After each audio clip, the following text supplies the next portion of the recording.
The holidays are here. Time for tasty treats. Let's make cheesecake filled strawberries. These are so festive and fun. Let's grab our ingredients. We need fresh strawberries. Make sure they are big. We'll use cream cheese and sugar for the filling. Vanilla extract adds yummy flavor. Don't forget the strawberry crackers. We'll crush those up. Grab a big bowl, add the cream cheese and sugar, mix them together until smooth. Add a splash of vanilla. This makes it extra tasty. Our cheesecake filling is ready. Wash the strawberries, pat them dry, cut off the tops. Use a spoon to scoop out the middle. Be careful, we don't want the strawberries to break.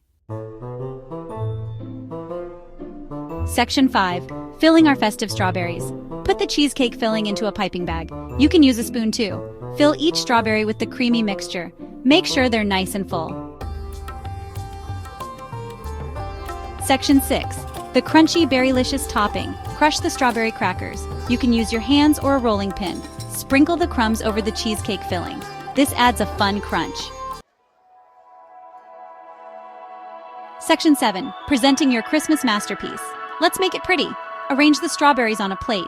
Add some sugared rosemary sprigs. Sprinkle on some red and green sprinkles. So festive. Section 8. Time to enjoy. There you have it. Cheesecake filled strawberries with a crunchy twist. They're easy, delicious, and perfect for the holidays. Try this recipe and impress your friends and family.